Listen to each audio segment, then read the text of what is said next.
ഇപ്പോൾ മരിച്ച സോഫിയയുടെ ഭർത്താവായിട്ടുള്ള ഇസ്മായിൽ നമ്മളോടൊപ്പം ഇവിടെയുണ്ട്. ചേട്ടാ, ഇന്നലെ എങ്ങനെയായിരുന്നു സംഭവം? നിങ്ങൾ അറിഞ്ഞത് എങ്ങനെയായിരുന്നു?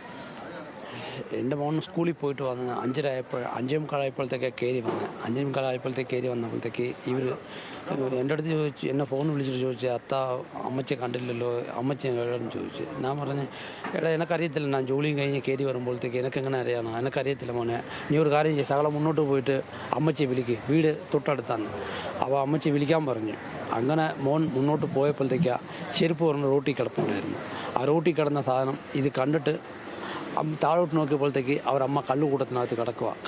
വലിയ കല്ല് ആന ഉരുട്ടിയിട്ടേക്കുന്നു നെഞ്ചത്ത് കിടക്കുമായിരുന്നു. അപ്പോൾ കിടന്നപ്പോഴത്തേക്ക് ഇവൻ അമ്മച്ചി മറ്റുപോയെന്ന് പറഞ്ഞ് വിളിച്ച് പോയപ്പോൾ ഈ ഒച്ചയും കേട്ടുകൊണ്ടാണ് ഞാൻ കാട്ടിക്കൂടെ ഇറങ്ങി ഓടി. ഞാൻ എങ്ങനെ താഴോട്ട് പോയെന്ന് എനിക്ക് തന്നെ അറിയത്തില്ല. 1 മിനിറ്റ് സമയം കൊണ്ട് പോയി. കുഞ്ഞ് കരയുമ്പോഴത്തേക്ക് എന്നാ ഏതാണ്ട് നമുക്കറിയത്തില്ലല്ലോ ആണ് പറഞ്ഞ് ഇറങ്ങിപ്പോയപ്പോഴത്തേക്ക് മരിച്ച് കിടക്കുമായിരുന്നു.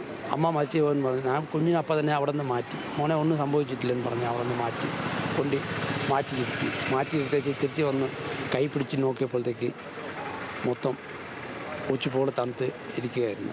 അപ്പോഴത്തേക്ക് ഞാൻ മരിച്ചു പോയെന്ന് പറഞ്ഞ് ഞാൻ തന്നെ ഉറപ്പിച്ച് കഴിഞ്ഞിട്ട് നാട്ടുകാരെ വിളിച്ച് പറഞ്ഞ്, പഞ്ചായത്ത് മെമ്പറിനെ വിളിച്ച് പറഞ്ഞ്, പഞ്ചായത്ത് പ്രസിഡന്റിനെ വിളിച്ച് പറഞ്ഞ്, പിന്നെ ബാക്കിയുള്ള പാർട്ടിക്കാരെയും വിളിച്ച് പറഞ്ഞപ്പോഴത്തേക്ക് വന്നിട്ട് ഇതായി നോക്കിയപ്പോഴത്തേക്ക് അപ്പോൾ ഫോറസ്റ്റുകാരെ വിളിച്ചിട്ട് 5:30 വിളിച്ചതാണ്. 5:30-6 മണിയായപ്പോൾ വിളിച്ച ഫോറസ്റ്റുകാർ വന്നത് പിന്നെ 8:30 മണി കഴിഞ്ഞിട്ടാണ് വന്നത്. പോലീസുകാരൊക്കെ ആ സമയത്തിനാണ് വന്നത്. കഴിഞ്ഞിടയ്ക്ക് ഒരു ആണവിടെ ഞങ്ങളുടെ വീടിൻ്റെ അടിവശം മറിച്ചിട്ടുണ്ടായിരുന്നു. 1/2 മണിക്കൂർ സമയം കൊണ്ട് ഈ മൊത്തം പോലീസുകാരൊക്കെ അവിടെ വന്ന് അതിന് എന്നൊക്കെ ചെയ്യണമെന്ന് വെച്ചാൽ അത് മൊത്തം ചെയ്തായിരുന്നു. അന്നും ഞങ്ങളുടെ വീട്ടുകാരായിരുന്നു ഈ ആന മറിച്ചപ്പോൾ ഈ വന്ന ആൾക്കാർക്കൊക്കെ വെള്ളവും അതും ഇതൊക്കെ കൊടുത്തത് ഞങ്ങളുടെ വീട്ടുകാരായിരുന്നു. പക്ഷേ അത് ഇന്നലെ ഞാൻ പറയുകയും ചെയ്തു, ഒരു മനുഷ്യനക്ക് ഈ ലോകത്ത് മനുഷ്യന് ഒരു വിലയില്ല, പട്ടിയുടെ വില കൂടെ ഇല്ല. പക്ഷേ മൃഗങ്ങൾക്കുള്ള വില മനുഷ്യനില്ല. എനിക്കാണെങ്കിൽ ഒരു വയ്യാത്ത കൊച്ചാണ്, ഇനി ഞങ്ങളുടെ ജീവിതം എങ്ങനെ മുന്നോട്ട് പോകുമെന്ന് പറഞ്ഞ് നമുക്കറിയത്തില്ല. എന്താ വെച്ചാൽ കൊച്ചിനെ സംസാരിക്കാനും പറ്റില്ല, ചെവി കേലും ഇല്ലാത്ത എൻ്റെ കുഞ്ഞിനെ അവർ നോക്കും. ഞങ്ങൾ മാസത്തിൽ 10 ദിവസം ജോലിക്ക് പോയിട്ട് വന്നിട്ട് കാര്യങ്ങൾ നടക്കും. ഇനി ഞങ്ങൾക്ക് കൂലിപ്പണിക്കൊന്നും പോക്കും നടക്കത്തുമില്ല. നിങ്ങൾ ഇന്നലെ ചെന്ന് കണ്ടപ്പം ഗുരുതരമായിട്ട് പരിക്കുകളൊക്കെ ഉണ്ടായിരുന്നു. ആന ചവിട്ടി പറിച്ച് ഇട്ടേക്കുമായിരുന്നേ. മൊത്തം ഇവിടെയുള്ള തൊഴിൽ മൊത്തം പറഞ്ഞിരിക്കുകയായിരുന്നു. നിങ്ങൾ ചെന്നപ്പോൾ ആന ആ പ്രദേശത്തൊന്നും ഇല്ലായിരുന്നില്ലല്ലേ? തൊട്ടടുത്ത് എൻ്റെ മോൻ വിളിച്ചപ്പോഴാണ് ഇറങ്ങി പോയേക്കുന്നത്. അത്താന്ന് പറഞ്ഞാൽ അവിടെ നിന്ന് അപ്പുറത്തുനിന്ന് ഇവിടെ ഈ സ്ഥലത്ത് ചവിട്ടി മുറിച്ചാണ് എൻ്റെ മോൻ ആ പോസ്റ്റിൻ്റെ അവിടെ നിന്ന് വിളിച്ച് അവിടെ നിന്ന് എന്നെ ഫോൺ വിളിച്ചപ്പോഴത്തേക്ക് അത് താഴോട്ട് ഇറങ്ങിപ്പോയേക്കുന്നു. അപ്പോഴാണ് ഇറങ്ങിപ്പോയേക്കുന്നത്. 5:45 അത് ഇറങ്ങിപ്പോയേക്കുന്നു. 5:30 സംഭവം നടന്നു.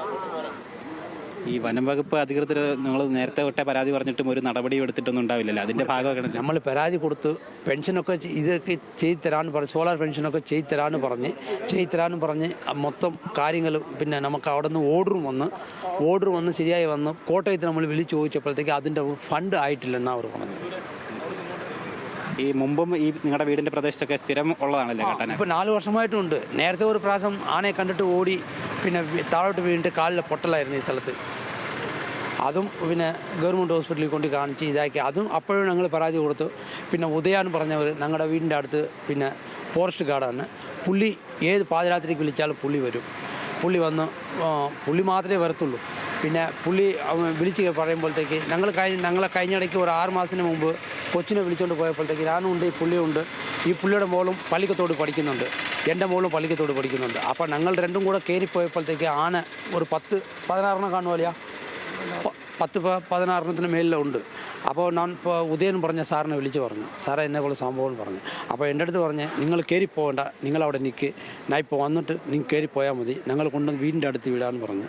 ഇല്ലാതെ പിന്നെ ഈ സാറ് വന്നിട്ട് രാവിലെ വന്ന് നോക്കിയായിരുന്നു. ഇല്ലാതെ അതിൻ്റെ പുറകിൽ വേറെ ഒരു ഫോറസ്റ്റുകാരോ അവരോ ഒരു ഉദ്യോഗസ്ഥരോ വന്ന് എന്നാ പറ്റി എന്നാ ഏതാന്ന് ഓരോരുത്തരും ഒന്നും ചോദിച്ചിട്ടുമില്ല, എടുത്തിട്ടില്ല. അതാണ് പറഞ്ഞില്ലേ, മനുഷ്യർക്ക് ഈ ലോകത്ത് ഒരു പട്ടിയുടെ വില കൂടെ ഈ ലോകത്ത് ഈ സർക്കാർ കൽപ്പിക്കുന്നില്ല. ഈ സോഫിയ തന്നെ മുമ്പ് ഈ അവിടെയുള്ള വന്യജീവി ആക്രമണത്തെ പറ്റിയൊക്കെ അധികാരികളെ അറിയിക്കുന്ന ഒരു വീഡിയോ ഒക്കെ ഇപ്പോൾ പുറത്തു വന്നിട്ടുണ്ട്. അതെ, നേരത്തെ ഞങ്ങൾ പരാതി കൊടുത്തു. പിന്നെ ഞങ്ങൾ ഒരുപാട് സ്ഥലങ്ങളിലൊക്കെ പോയതാണ്. ഞാൻ പറഞ്ഞില്ലേ ഞങ്ങൾ മന്ത്രി കണ്ട് എന്താണെന്ന് വെച്ചാൽ എൻ്റെ കൊച്ചിന് വയ്യാത്തത് കൊണ്ട് ഞങ്ങൾ മന്ത്രിയെ കണ്ടു. പിന്നെ ഈ പുള്ളിയുടെ വീട്ടിലെ 2 പെൺപിള്ളേരാണ്. ഞങ്ങൾ വേറെ ആരും അവിടെ ഇല്ല, ഈ പുള്ളി ഞങ്ങൾ താമസിക്കുന്നത്. അപ്പം ഞങ്ങൾക്ക് വേണ്ടി ഞങ്ങൾ എന്തെങ്കിലും ചെയ്യണമെന്ന് പറഞ്ഞ് ഞങ്ങൾ കാണാത്ത ഉദ്യോഗസ്ഥന്മാരില്ല. കുറേ ആൾക്കാരെ മുറിഞ്ഞമഴയിലൊക്കെ പോയി പരാതി കൊടുത്താൽ എവിടെയൊക്കെ പോകാൻ പറ്റും അവിടെയൊക്കെ പോയി പരാതി. ഈ സംസ്കാര നടപടികൾ ഇന്ന് ഖബറടക്കം ഇന്ന് തന്നെ ഉണ്ടാവും? ഇന്ന് ഉണ്ടാവും, ഇന്ന് തന്നെ ഉണ്ടാവും. എന്താണെന്ന് വെച്ചാൽ ഇന്നലെ മരിച്ചു പോയതല്ലേ, ഒത്തിരി സമയം വെച്ചുകൊണ്ടിരുന്ന ശരിയാവത്തില്ല. അതായത് സോഫിയക്ക് ജോലി വല്ലതും ഉണ്ടായിരുന്നോ? ഒരു ജോലിയില്ല, എന്താണെന്ന് വെച്ചാൽ എൻ്റെ മോക്ക് സംസാരിച്ചില്ലാത്ത കൊണ്ട് കൊച്ചിനെ നോക്കുന്നത് അവരായിരുന്നു. നമ്മൾ മാസത്തിന് ഒരു 10 ദിവസം 15 ദിവസം പണിക്ക് പോയിട്ട് വരും. ആ പൈസയും കൊണ്ടാണ് നമ്മൾ ജീവിച്ചു പോകുന്നത്. പിന്നെ പിള്ളേരെ സ്കൂളിൽ പോയി കഴിഞ്ഞാൽ ഞങ്ങൾ 2 രൂപ പോയി വിളിച്ചുകൊണ്ട് വരുന്നത്. പുള്ളിയുടെ മോളുണ്ട്, എൻ്റെ മോളും ഉള്ളത് കൊണ്ട് ഞങ്ങൾ 2 പോയി വിളിച്ചുകൊണ്ട് വരും. ഇല്ലാതെ ഞങ്ങൾക്ക് ഒരു ജോലിയോ ഇല്ല പറമ്പിലെ ഒരു വരുമാനമോ ഒന്നുമില്ല. ഞങ്ങൾക്ക് ഈ 10 ദിവസം 15 ദിവസം ജോലിക്ക് പോയിട്ട് വരുന്ന പൈസയും കൊണ്ടാണ് ഞങ്ങൾ കഴിഞ്ഞു കൂടുന്നത്.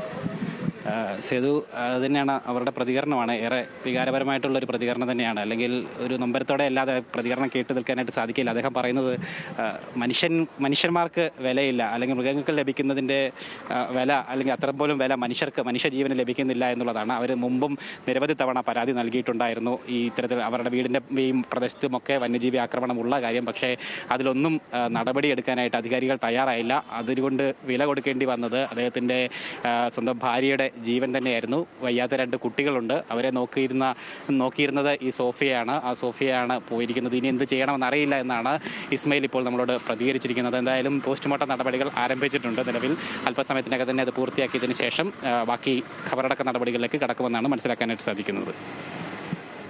ശരി ഗോകുൽ, മരിച്ച സോഫിയയുടെ ഭർത്താവിൻ്റെ പ്രതികരണം കൂടിയാണ് നമ്മൾ കേട്ടത്. അവരുടെ വാക്കുകൾ അത് നമുക്ക് മനസാക്ഷിയുള്ള ഒരാൾക്കും അത് കേട്ട് നിൽക്കാൻ പോലും കഴിയാത്തതാണ്. എത്രത്തോളം ഭീകരമായ നിമിഷങ്ങളിലൂടെ അവർ ജീവിച്ചു പോകുന്നത് എന്നുള്ളത്. വീടിന് തൊട്ട് താഴെയുള്ള സ്ഥലത്ത് വെച്ചാണ് കാട്ടാനയുടെ ചവിട്ടേറ്റ് സ്വന്തം ഭാര്യ അതിക്രൂരമായി കൊല്ലപ്പെടുന്നത്. 2 മക്കളുണ്ട്, ഭിന്നശേഷിക്കാരായ മക്കളുണ്ട്. ഇനി ഇവരുമായുള്ള അദ്ദേഹത്തിൻ്റെ ജീവിതം, അതും കാട്ടിനുള്ളിൽ തന്നെയാണ് ഇനിയും ജീവിക്കേണ്ടത്.